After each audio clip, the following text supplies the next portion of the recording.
দই চিড়া বিক্রি করে ঢাকায় কিনেছেন বাড়ি, ছেলেকে পাঠিয়েছেন আমেরিকায়। গান মারা মাদার চোদ। কয়েকদিন পরে আমি একজনের ভিডিও করে দেখাবো যে এটা হাত মাইরা বাংলাদেশের বিশ্বস্ত ধনী হয়ে গেছে স্প্যাম বিক্রি কইরা। না মানে আপনি ভাবতে পারতেছেন, আরে ভাই যারা স্বর্ণ বিক্রি করতেছে তারাও তো টাকা বাড়ি করতে পারতেছে না, দই চিড়া বিক্রি করে টাকা বাড়ি করছে, ছেলেকে আমেরিকা পাঠাইছে। মাদার হোয়াটসঅ্যাপ জনগণ, দিস ইজ সৈকত। বাংলাদেশে দুই ধরনের ভিখারি আছে, একটা হলো যে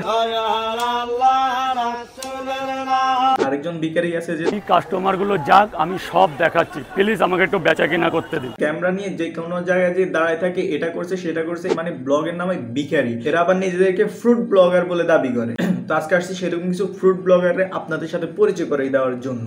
নবম শ্রেণীতে পড়ুয়া নাফিস খাবারের দোকান দিয়ে মাসে আয় করছেন 1.5 লাখ টাকা। এই যে এটারে দেখেন, এখানে 1.5 লাখ টাকা বিক্রি করতেছে। আরে ভাই 50,000 টাকা বিক্রি করতেছে, ঠিক আছে আমি মেনে নিলাম 50,000 টাকা বিক্রি করতেছে, বাট এখানে যে তার 30,000 টাকার মতো তার খরচ আছে ওইটা বাদ দিয়ে ও মা প্রতি মাসে 1.5 লাখ টাকা বিক্রি করতেছে, মানে টাকায় টাকা। ভাই পড়ালেখা মারে বাপ 1200 টাকায় ব্যবসা শুরু করে দিনে বিক্রি করেন 10 থেকে 15,000 টাকা। যদি দৈনিক 10,000 টাকা করে বিক্রি করে তাহলে মাসে 3 লাখ টাকা।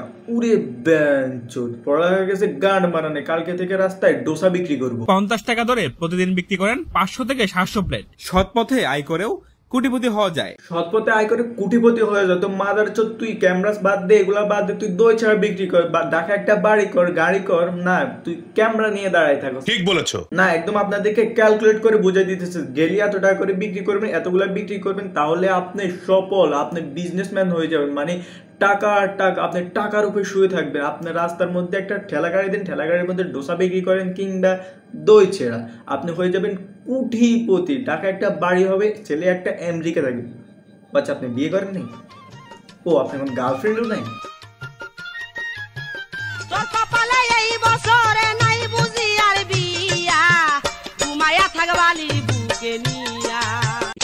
উচ্চ বেতনের চাকরি ছেড়ে রাস্তার ধারে কাওয়া বিক্রি করছেন সাগর। কেন এক পেশায় আটকে আছেন? ধরেন আপনার সরকারি চাকরি আছে, আজ ধুর মিয়া সরকারি চাকরি ছাড়েন, আপনি রাস্তায় একটা ঠেলা দিন, একটা দোকান থেকে 3টা দোকান করতে পারবেন। আপনার এক পেশায় কেন আটকে আছেন? বাদ দিন এক পেশা নিয়ে, 3-4 পেশাতে জড়ান। আপনারা রাস্তায় ঠেলা দেন বা মানে ব্যান গাড়ি, আমি বলতে চাইতেছি রাস্তায় ব্যান গাড়ি দেন, সেখানে জিনিসপত্র বিক্রি করেন, এক দোকান থেকে 3 দোকান করেন, কিন্তু এক পেশায় আটকে থাকা যাবে না।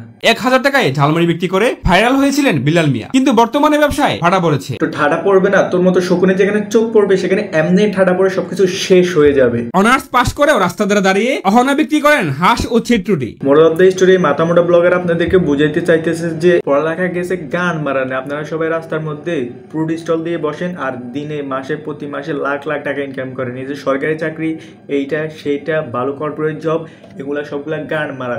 আপনারা রাস্তায় ফ্রুট স্টল দেন। তো আজকের জন্য এটুকু, সবাই ভালো থাকবেন, সুস্থ থাকবেন, খুদা হাফেজ।